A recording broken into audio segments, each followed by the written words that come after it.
I'll find out here in a few minutes because most people show up within the first 5 minutes.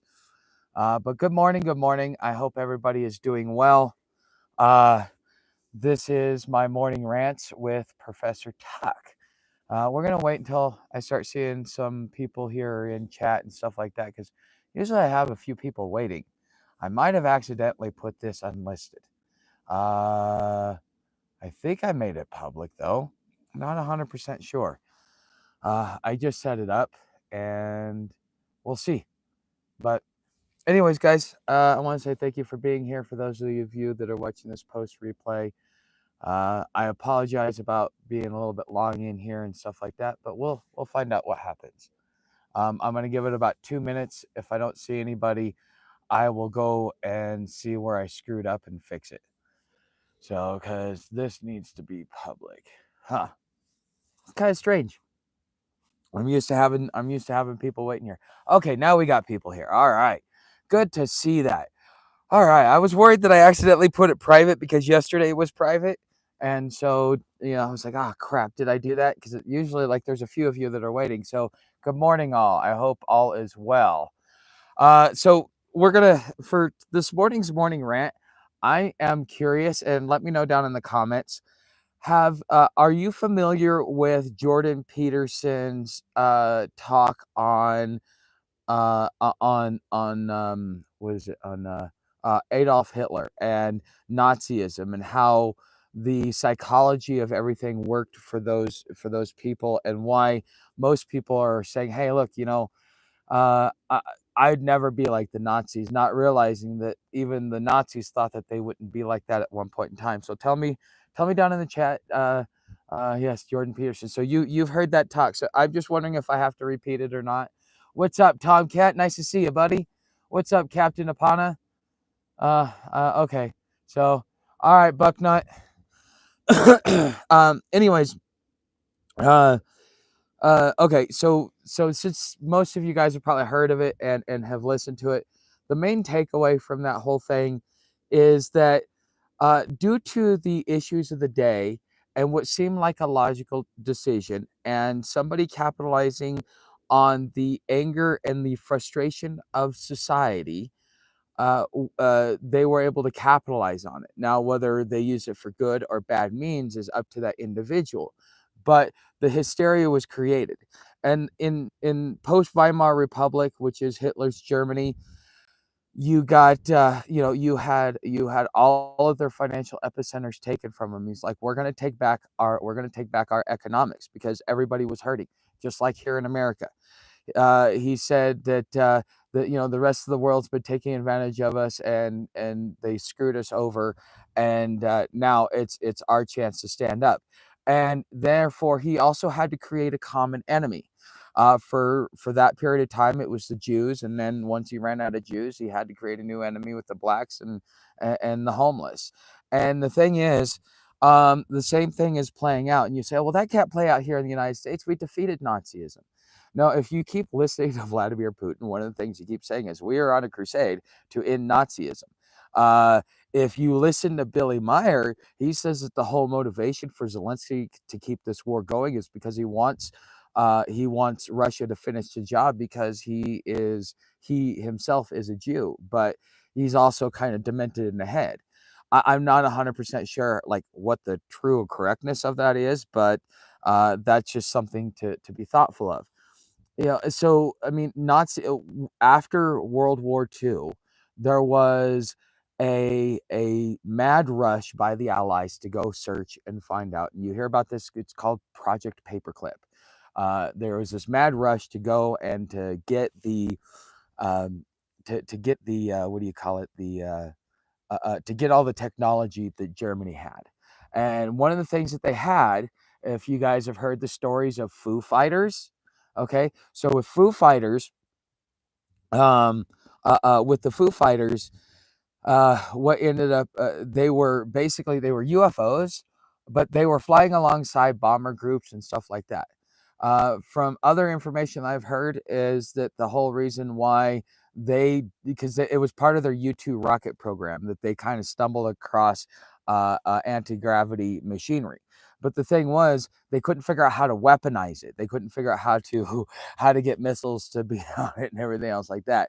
So that was the only thing that stopped the Allies from losing World War II. If the Germans would have been able to master that, we would all be speaking German. We wouldn't be speaking English, and we wouldn't have the last 100 years being as prosperous as they have been.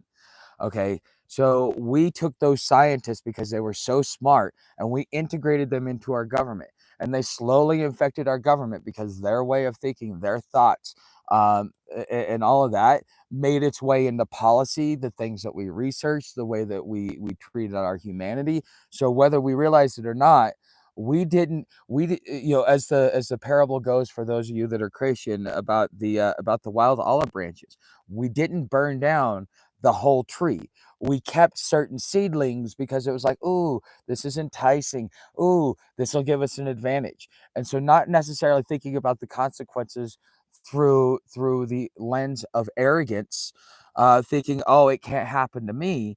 Well, we have integrated that. And so a lot of our government policy and a lot of the stuff that's happening uh, uh, has been through the influence of Nazification of our country. It's not something like all of a sudden everybody woke up and went, "Hail Hitler." No, it is more like everybody, like slowly over time, we've been conditioned, generation to generation, school child to school child, to actually follow the company line. And as those guys have influenced policy, it has led America to be the new Germany. And that is not a good thing. And we can really see it with what's going on with the trade war, what's going on with immigration, and now the homeless are the next target. Now everybody was for, hey, we're getting screwed over by all these deals. I mean, even I believe the rhetoric until I did a deeper dive into it. Once I actually dove in and found out the facts, I found out, oh wow, that's wrong. But in the same way that in order for Hitler to bring um, to bring Germany out of the ashes, to become essentially the power it was. I mean, Germany, once it mobilized, man, it took a lot of countries to gang up just on Germany to beat it. Germany lost in a fight 3-1. It didn't lose in a one-on-one fight. In a one-on-one fight, it took all of Europe out. Okay, so that was the power of the German culture. And so in the same way that the enemy is being created for us, and it's the Chinese, it's tariffs, it's the fact that we're getting screwed, and it's our pain and our frustration is being capitalized on, and we're getting that dopamine fix, which is what we've been conditioned for, especially over social media over the last 25 years, including things like Alex Jones, where now we're so geared towards it that all they got to do is just give you a big dose, kind of like I don't want to talk about dope dealers, but essentially the government's become its own dope dealer, and instead of giving you like white powder, it's giving you fear, and it's creating the hysteria because in order to unite us, we have to have a common enemy, and so that's what unites a country, especially when it's divided. So now our enemies are being done there. But also, you have a full-on economic collapse that we're in the process of having happen. Not just from what Biden did during his presidency, but the trade war that's going on, the way that our allies see us, how we have gotten into a very hot cold war with China. This has become something that's really putting us to a point where uh, uh, everybody's going to suffer. Like we talked about last night, what happens if let's say 100 million people lose their jobs, become homeless? Like 100 million people, families. That's mom, children, grandparents, anybody that is part of the American population. 1/3 of them goes to being homeless. So that's about 100 million people. And now half of those will end up on the streets. The other half will maybe be able to avert it for a while, but a good portion of those people will end up homeless. And now what we're doing is, in order to preserve the wealth of the cities and to preserve that, we're willing to take those that are being affected by incompetent government policy that are going to be put in a position through no fault of their own. AI automated, if AI automates your job, did you lose your job because it's your fault? No, no. If you lose your job because all of a sudden 60% of our imports all of a sudden drop off because of a trade war with China and the rest of the world, where they're like, yeah, we're just not going to send stuff. We don't want to do this anymore. And so therefore we've lost 30 to 60% of all of our Asian cargo that's coming in. How many jobs are going to be affected by that? How is that going to affect the housing community? Because those that own houses are the centerpiece of this whole Ponzi scheme. Okay, that's just the way it is. And so by being the center of the whole Ponzi scheme, as they are unable to make their payments because interest rates go up because the world is de-dollarizing, and so therefore they're getting foreclosed on. They lose their job. They lose their home. Possibly have already lost their job because that's why they ended up losing their home. Can't find another job in time to be able to make the mortgage payment, even if you work something out with the bank.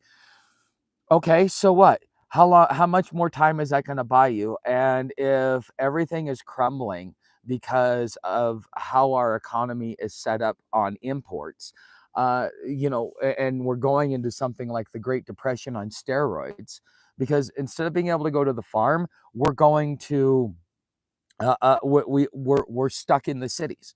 Those of us that are off grid are going to be the ones that will be able to survive best. 20 million people will probably, out of the 100 million people, 20 million people will probably end up buying land. So it's going to get really crowded out here really quick. And then that means taxes are going to go up. But then again, how are you making money? And this is why it's important to even get in the digital economy. What's up, Edward? Um, and so this is kind of the long stream of effect. And so now the common enemy, in order to preserve the cities so that the cities can keep raising rent and make sure that those that have money have their assets protected. This is what the Republican Party has been accused of the whole time, which is catering to business interests. Now they've gone over to the Democratic Party since Donald Trump in 2016, but now we're seeing it again, a realignment with the Republican Party and business interests. And so therefore, those that have money to pay to play will be allowed in the system. Those that won't will be put in a camp. Now I had a subscriber, because I was talking to her about it last night, and she sent me something saying, hey, by the way, the FEMA camp is a conspiracy, and Google says that it's not viable. And yeah, okay, Google says that. But the thing is Google is being programmed to say that. I'll tell you about a real world experience, something that I witnessed firsthand. When the free man movement first came out, one of the big things that was starting to make national media was the questioning of U.S. citizenship and the 14th Amendment. And during that time, it was like around 2009, 2010, Rick Santorum comes out and says, yeah, by the way, I've looked into this. This is a hoax. This is da da da da da da da. Within a year, a federal judge by the name of Judge Andrew Napolitano, on a show called Freedom Watch, actually gives an open monologue multiple times over a several month period of time, talking about the validity of the 14th Amendment citizen, and essentially saying, without actually coming out and directly saying it, that the freemen were right in their argument. Now, the government and the social media that you have is telling you one thing, but I've witnessed this stuff firsthand, and I'm going, no, no, no, no, no. Because here's the reality of it, because they won't tell you now, but once it comes up on you, they'll act like it's common knowledge, like everybody knew about it to begin with. Just like Judge Andrew Napolitano did with his opening monologues on the 14th Amendment citizen. Reason being, because you got to get the infrastructure in place before you get people, before you start acting. And so therefore you want to do it under the cover of darkness and shrouded in clouds, so that you're not so that nobody gets wind of it. Because if you get wind of it now, you could stop it. But if you get wind of it after it's already established, it's already too late. Okay. And so what's happening here is, if the DOJ gets its wish, which it sent out 8 questions to a bunch of legal experts asking, how do we solve the homeless problem? The legal experts don't know how to solve the homeless problem. They only know how to write rules and laws and make sure that they're binding. They don't know actually how to fix homelessness. They have zero idea about how to do this. But Donald Trump said this before the election, and I even said something about this as I came across it. But um, Donald Trump said that no, we can't put them in camps. Just directly swoop them up and put them in camps. Why did he say that? Because he tried it in his 2016 presidency, and the DOJ stopped him directly. He said, "Sir, you can't do that." He even tried to put an executive order, and the DOJ came in and stopped him. Okay, from doing something like that. That is something that actually happened. He tried doing this in his second presidency. So he regrouped and figured out a new way to do it. Well, we need to use the full force of the law to be able to send people to homeless camps. So show me the man, I'll show you the crime. You're homeless, so therefore it is a crime. Because of the Grants Pass case, which I talked about, this is being set up. This was the groundwork and the framework necessary for this whole cause and effect chain to actually be able to happen.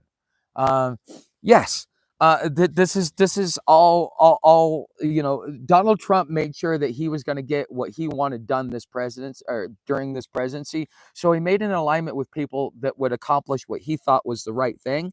And so, yeah, he's going to end up doing more than any other president, but he's also going to do more destruction than any other president. But once with the Grants Pass case, and then with what Florida did, because basically what Florida is doing, at first they instructed, they were willing to fund the cities, and they said, look, you need to take your homeless and you need to put them in a camp and give them a place to stay, because prior to the Grants Pass case, the federal government, or excuse me, the cities and the states had to provide you with adequate shelter. If there was no adequate shelter, then therefore they couldn't fine you because it was considered cruel and unusual punishment. Well, the thing is, the Grants Pass case overturned that, and by overturning that, that set it up so that now all the cities can do it. Donald Trump's already doing it in Washington, D.C., having it cleaned up, because everything that's federal property. It's ran by Parks and Services and everything else like that. So places where I slept, where I found safety to be able to stay for the night while I was hanging out in Washington, D.C. for a few weeks, now you could end up in jail, if not worse. And because you were considered part of the problem. It is now to a point, because if you listen to what he's saying, he wants everybody to pay to play. Everybody's being taken advantage of because nobody's paying. And so therefore the homeless aren't paying, and so therefore they need to pay, and this is what we're going to do. The Chinese aren't paying, so they need to pay, so this is what we're going to do. The rest of the world is screwing us over. They need to pay, so this is what we're going to do. And so this is like some 5-year-old throwing a temper tantrum because they didn't get the candy they wanted at the store, and so they're going to make everybody around them miserable because of things that they've done, things that are out of their control. It's just it. I had higher hopes for Donald Trump, but like I said, I was warned about this a year and a half ago. Okay, when the Grants Pass case hit, I started talking about it. When Florida hit, I started talking about it. Now the DOJ hit, now I'm talking about it. And this is something that needs to be dealt with, because legal experts have no idea how to solve the homeless problem. All they're doing is trying to figure out ways to throw you in jail and strip you of your rights, because once they put a mental health diagnosis on you, you automatically lose your rights to own a firearm. How do you disarm half of the population? You give them a mental health diagnosis. Okay. And so therefore, as you lose your job, you're also going to be stripped of your right to rebel and your right to protect yourself. Okay. And I think that will, if the suspension of habeas corpus doesn't trigger a civil war, a hot civil war, I think that if this plays out the way that I've been told it will play out, yeah, I strongly, this is, you got 2 years, you got 2 years, and that's what I worry about. And I think that this is something that if we can get ahead of it, you guys, there's 11 of you watching, call your representative, federal and state, make a stink about it, share this with people, talk to them about it, Have them understand, because we throwing your own citizens in a camp, because that's what Florida is doing, is they force the cities to do it. Well, the cities won't do it, and so therefore, the next step is to appoint federal FEMA, or excuse me, state FEMA, and then if state FEMA doesn't do it, then federal FEMA will kick in. Well, if the federal government does it under federal laws to clean up the cities, it automatically goes to federal FEMA. No, FEMA is not going to declare martial law. FEMA is not going to create the policies to do all this stuff. This is going to be created by the DOJ. And because it will be considered an emergency, and therefore that falls under FEMA's jurisdiction, you will be automatically put into a FEMA camp. Now, the conspiracy theory and the hype thing, that okay, I totally understand where people are coming from about it. But at the same instance, to say that it's disinformation, that it's a hoax, and that it's not true, is to not understand not only how the federal government works, but what agencies are in charge of what. The Federal Emergency Management Agency, FEMA. Okay, so if a state of emergency, especially within the citizenry, is created, then FEMA will be directed under presidential order that, hey, everything's overflowing. We've got no place. We've got 10 million homeless at this point in time. We need to start doing something. And he wants to put them in camps. He's already said he wants to put them in camps outside the city. That means you're basically going to, what do they call, a low security prison. I mean, that's really what it's going to be. And so because you've lost everything, you're now going to go to a low security prison, or you're going to go into rehab, or you're going to go into reform and re-education. So isn't this the same thing that the Chinese do? But the Chinese do it, it's wrong. Donald Trump's doing it, it's okay. Do you see the problem here? We've got to hold all parties accountable to the same set of rules. It's not okay for you, but it's okay for me. Because rules for thee, but not for me, is why people don't like us to begin with. Okay, so I've said my morning rant. Let's see what you guys got to say. Nice to see you guys. Wow, you guys really. Okay, hi Beth. What's up, Tomcat? What's up, Captain? I love the background. Such a beautiful view. Yeah, well, this is my property, man. I don't know. Save yourself up like 10 grand. Contact Stephanie. Buy a piece of land outright. Come out here and live.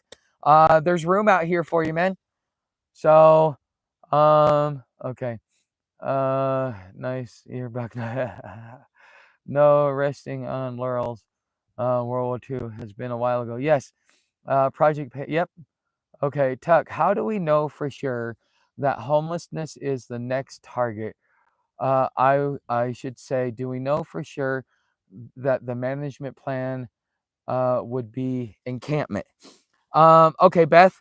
So let me answer this line by line. Do we know for sure that homelessness is the next target? Yes. Reuters, AP, Washington Post have all come out about it. This is making news, because the thing is, and the big complaint that was being made, and I completely agree with them, is that an 8-question letter was sent out to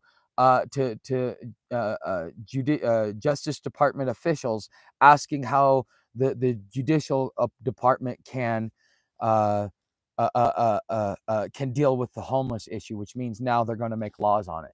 Then, okay, hold on.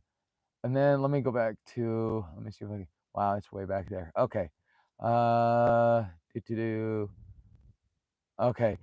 Then, rather, I should say, do we know for sure that the management plan would be an encampment? Yes, Donald Trump has said it publicly pre-inauguration that, yes, he wanted to put the homeless in camps and get them off the streets of the city because they're destroying cities and all this other stuff. He basically is using the preservation of property clause as a way to be able to do it.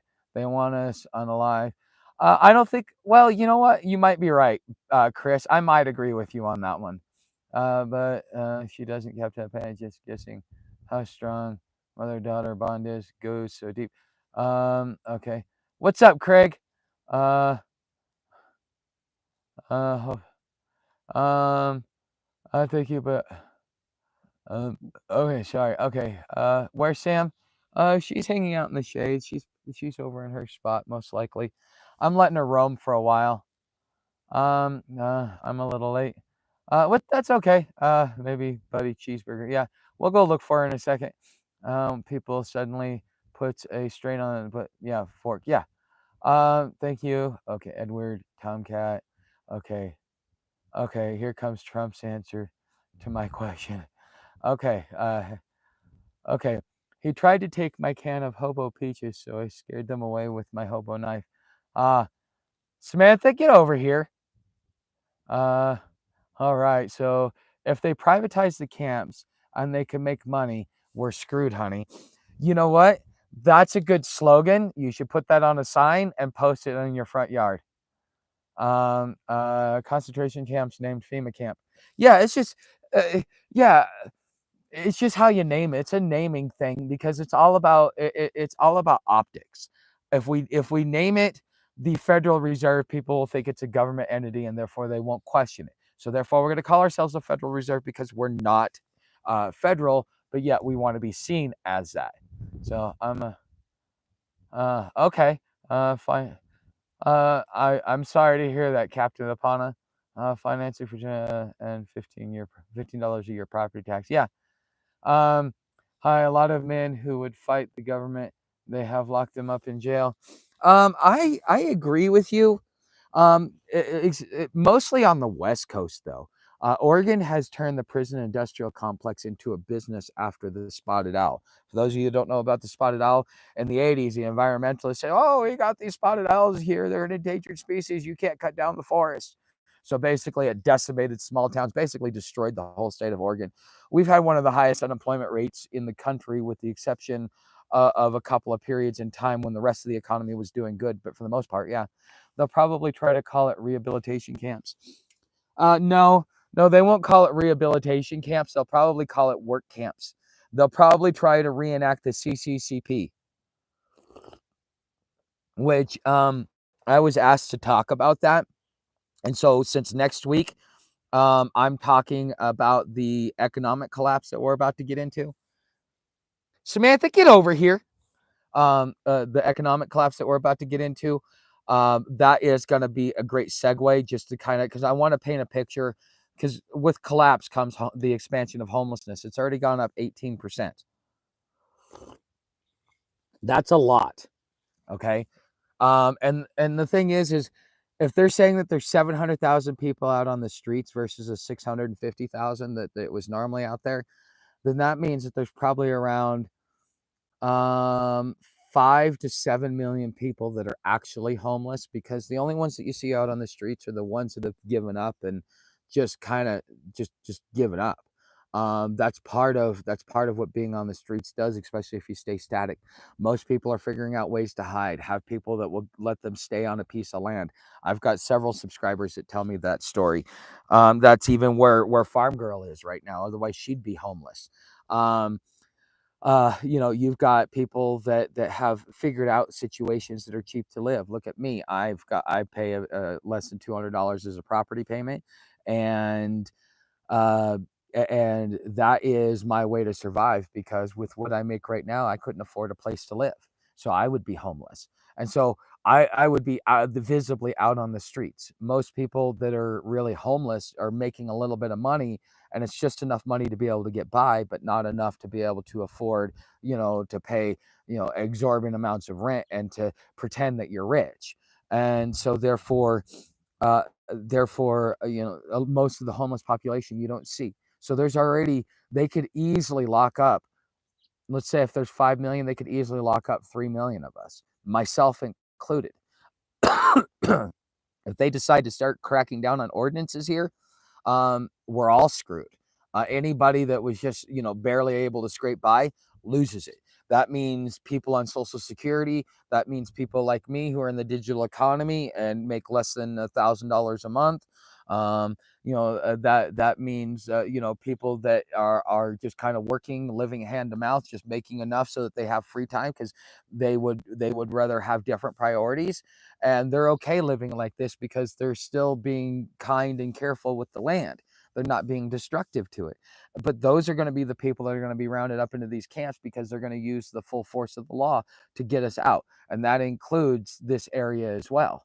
So everybody is at risk, myself included, and I think that's one of the biggest reasons why this is why this is concerning me. This is my biggest worry moving forward, because I thought I was out of the woods just getting the piece of property, but now knowing that the DOJ is going to figure out legal loopholes and ways to put pressure on places to take people like me and get us out, because they want us to, spend millions and thousands of dollars for this consumer-based economy so the rich get richer and the poor get poorer. Okay, I thought Donald Trump would change that, but he didn't, and he's not going to. He's already shown us where his interest lies. Now, you can be blinded by Trumpism, or you can't. It's up to you. But no president since Andrew Jackson has worked in the interests of the American people. They've worked in their own interests to stroke their own egos. And even Andrew Jackson was a little that way. I think it comes with the territory in order to get there, but we've elected some toxic presidents, those that we had high hopes for. Like, everybody loved FDR, even though he was probably one of the worst presidents, and he doesn't even get credit for being worse than Carter, because I mean, he enslaved the whole American people. What FDR did to change this country into what we see today, Donald Trump is doing to change the country into what we're going to see in the future. And instead of seeing the leftist agenda, we're going to see Project 2025, because in the same way that we had the whole global new world order with the leftist liberals and communism, now we're going to get the right wing Republicans, which are pretty much, or right wing conservatives that are pretty much fascists. Because when you agree with extended state power and extended state control, you're a fascist, not a conservative, not a Republican. Okay, you're not, you can't call yourself an American and pretend to love the Constitution if you're going to support a strong central government, because it was never meant to be that way. You bought into the indoctrination. That's the way it is. I'm sorry that you've been lied to your whole life, but eventually we all have to learn the truth. Some of us learn it earlier than others. It wasn't until my 30s that I started understanding what was going on. I thought I knew.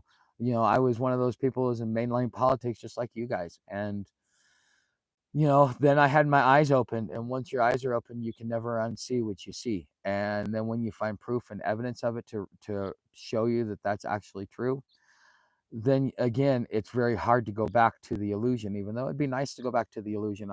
I could make so much more money by just being a Trumpian, because I mean, I was raised as a Republican. My dad's a registered Republican. My mom's a registered Republican. But my grandfather, my mom's dad, was a constitutionalist, and he taught me the Constitution transcended parties. And so therefore, when you make your vote, when you make your decisions, when you look at how the country should be governed, you should be referencing the Constitution, not party lines, not party politics. But we've gotten so ingrained in party lines and party politics. Um, yeah, you know what? I didn't believe it until Billy Meyer said that. Yeah, it wasn't that the here's something else that's interesting. Okay, so with the fake moon landing, Tricky Dick, here's something else, and this comes from Meyer, so you can take it or leave it with a grain of salt. But not only did he say that the moon landing was faked, but Apollo 13, the mechanical issues, was a secret mission for them to jump out and get on there without letting people know. So we thought that there was a whole big problem that was going on. In reality, it was a ruse so that they could go and I don't know what they did. He doesn't talk about what they did, but what he says is that they actually went to the moon during Apollo 13. Apollo 11, I'm not sure if they made it to the moon, but the footage that we see is fake. And when you dig deep into the history of it, you find out that it's so cold up in space that it actually broke the camera glass lens, to where they had to do a recreation. So yes, the moon landing footage was faked, but did the moon landing happen? Yes. But that was, from what I've read, that was the real reason why the whole fake moon landing happened. So that's the thing, is conspiracy theories are facts woven with hysteria, and you know, basically paranoia. And it's good to be paranoid, but don't let your paranoia dictate your reality, because your paranoia is not dictating your reality. Is not reality. Your paranoia is a self-defense mechanism letting you know that something's wrong. It's not to tell you one thing or another. You kind of have to have control over that paranoia. That's why I stay away from all that sensationalist stuff, is because I don't want to get caught up in it. I want facts, not fiction. And it's so easy to write conclusions by taking a couple of facts and pass it off as truth.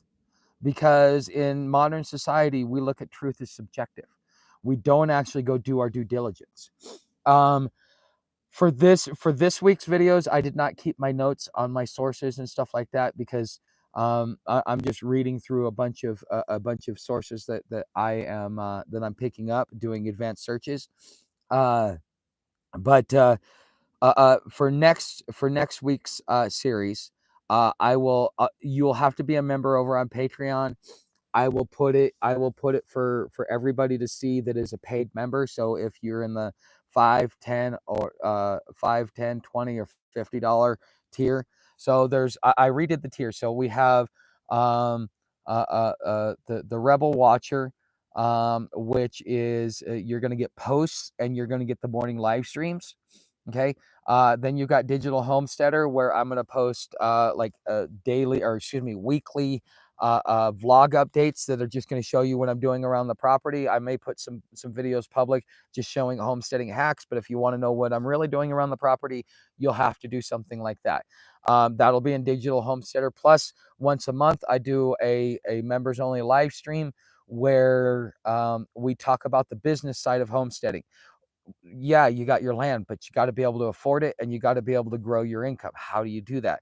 What are different ways that you can do that? We talk about it. I've talked about starting a service business. I've talked about doing online businesses over there already. And then we've got the inner circle. But the thing is, you want to be part of the founders inner circle. And the reason why the two best memberships, depending upon where you want to be, is either Digital Homesteader or Founders Inner Circle. Founders Inner Circle is good because essentially every project that I work on, every business idea, everything that I think about doing, that gets posted to that small community, because I don't think more than like maybe 10 or 20 people will show up. But you get the opportunity to weigh in on what I'm doing and have a direct influence on what's going on with the channel. So you can provide me with topics that you think I should cover because you think it's going to be good for the audience. You are considered a primary sponsor at that point in time. You get access to everything that I do, everything that I post privately. That will be there for you. And once I start getting members over there in the Founders Inner Circle, I will also be creating a private chat just for Inner Circle members only. For the Founders Inner Circle members only. That way, you guys, we can have direct communication, and you are my priority communication at that point in time. So that is, if you want to come over to Patreon, if you want to sponsor the channel, because either I get sponsorships from companies that are going to dictate what I say, or you, the viewer, make me accountable to you to bringing you the truth and not giving you slanted facts because, I'm trying to get paid from a sponsor, because you guys are the ones that are funding me. So we have a choice here. Either I'm funded by the community so I can stay uncensored and open, or I focus on getting direct sponsorships that will censor me and the topics that I talk about and the way in which I portray a situation, because they're more worried about getting you to buy their product than they are about whether or not you get to hear the truth. They just want to attach themselves to my name and the viewers. So you as a viewer, you get to choose. Do you want free and open news, or do you want censored news? So right now, the vote seems to be you guys are moving towards you want uncensored news. I see that I'm starting to grow memberships over there. I would strongly encourage you, come on over, join. It also plays into the raffle tickets. Today is the last day for the raffle tickets. Tomorrow we will be holding the drawing for the raffle. So this is the last day if you want to get tickets. You can do a $5 super chat For every $5 you put in, you get a raffle ticket, or you can get a membership. YouTube memberships, you get 1 ticket per membership. Patreon memberships, you get double tickets for whatever membership you get. So if you get 4 tickets, it's now 8. All right. With that being said, the prizes are: first prize is a membership to Inner Circle, plus a $20 digital bundle of anything that I have, whether it be my postcards or my pictures from being on trail. Second prize is an unreleased digital bundle. This month is going to be my pictures of Washington, D.C., especially consider we're talking about homelessness. You might want to see it from a homeless man's point of view. And then third prize is going to be a membership to Digital Homesteader. Okay, so get in the raffle if you would like to be able to win free prizes and free gear. Next month, I'm gonna be working on getting a shirt. The shirt will be for first prize, and it will be my lead dog shirt. So if you want to know it, go down in the description. There's the TeePublic link. That is where my where you can go see my shirts on it for print on demand, and for print on demand. And it's going to be the lead dog shirt because that seems to be the popular one. See, told you, Tuck, you would need me to remind you. You would not need me to remind you about the raffle. Oh no, I'll need you to remind me. I trust me. I will. I reminded myself all the way up to the last day last month, and then I forgot about it until like halfway through. I was like, oh shit, and I don't want to forget about it because it's promise made, promise kept. Okay, yeah, Sam's over there laying under the tree. So, all right, I gotta get my lighter. Hold on.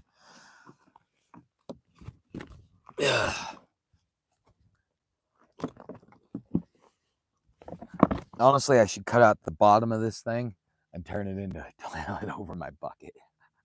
Yeah, right. No, that'd make it gross. Beth, the song where we're singing in "Oh Brother, Where Art Thou?" Right when they dam the river. Okay. Knew a fellow hobo did 90 days on a chain gang for vagrancy. Oh yeah, that used to be very common back in like the 30s. Well, the 1930s is when they finally got rid of it, I think. But there was this big story. I heard it on Paul Harvey, if any of you guys are old enough to remember him. And now here, the rest of the story. And so the rest of the story was that back in the day, if you didn't have at least a silver coin on you, which is why my grandfather always made sure I kept $1 on me whenever I went out in public, because they could stop you. And if you didn't have any money on you, you were considered a vagrancy, which therefore violated vagrancy laws.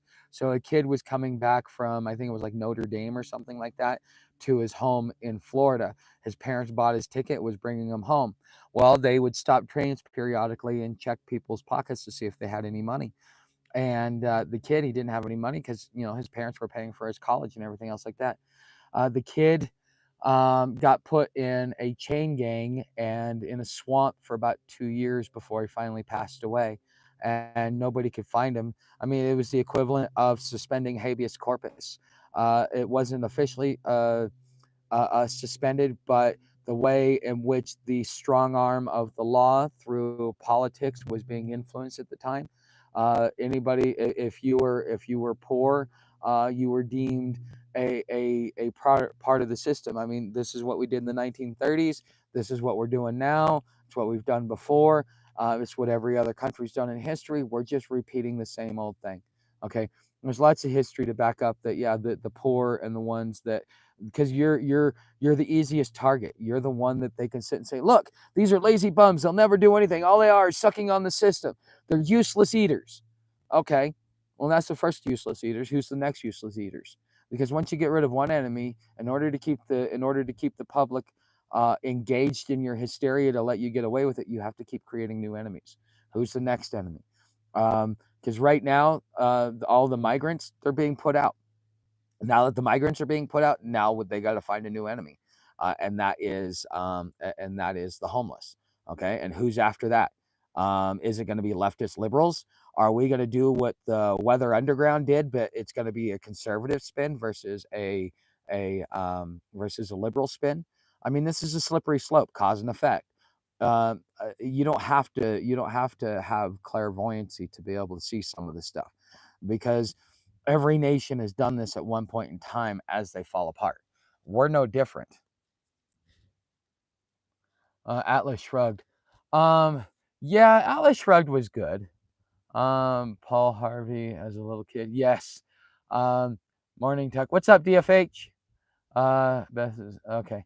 But all right, guys. So we are coming up. We're coming up on that hour. Tomorrow will be public as well. Glad to see that everybody is here. For those of you, before I go, what I want to do is I want to ask you guys something. Because I don't want to go doing too much in the morning homestead here in the morning ones, unless it's like behind the paywall. Okay, I don't want to do that until then. And so like the digital homesteading or the homesteading vlog and stuff like that, that's why I'm sitting here. But do you like this format and this setup? Do you like the fact that I'm coming in and I'm kind of piggybacking out off of last night's topic, giving more raw thoughts? And kind of having a different engaging conversation, because once we move this behind the paywall, I mean, this may end up getting may end up getting demonetized for some of the stuff that I said. So I probably won't make anything off of this video, and I'm okay with that, because as long as I've got people that are supporting me over on Patreon and here in YouTube, in my different memberships, that's what will allow me to keep doing what I'm doing without fear of losing monetization, especially considering like how close to being homeless I actually am. So this is, I want to know, what do you guys think? Do you guys like this? Do you like the raw, the more raw, ranty style versus the professional, polished, let's talk news, let's talk facts? Because for each live stream, I got to give a different reason for people to come. Oh yes, I got to keep letting folks know. Okay, you haven't even finished your question yet. Yeah, one. Okay. Okay, so you like this style. Okay, so it sounds like yeah, we get it. We're not doing as good in the mornings as we once were. But as the weather gets good now, look, I'm weather dependent. If we've got 50-mile-an-hour winds or anything over like 15-mile-an-hour winds, I can't come out here. Once I get my sandbag and I get my package that was sent to me, somebody sent me a tripod. Once I get that, then I can pretty much sit out here. It's just whether or not I want to be in all this wind, and I'll probably let it go up to about 20-25 before I go inside. But we've got clouds all week this week, and so therefore in the afternoons it's going to get really windy. This evening we've got clouds rolling in. Last night we got a dusting of rain, which is nice because I'm liking seeing this grass turn green. I hope it rains more, because it's going to play into it's going to play into the overall health of the ecosystem here. But anyways, let's see. You got to keep letting folks know. Okay. Survey says, sure, makes sense. Great. A tripod. Okay, Beth. All right, guys. Thanks for being here. I will I will see you guys tomorrow morning. Same bat time, same bat channel.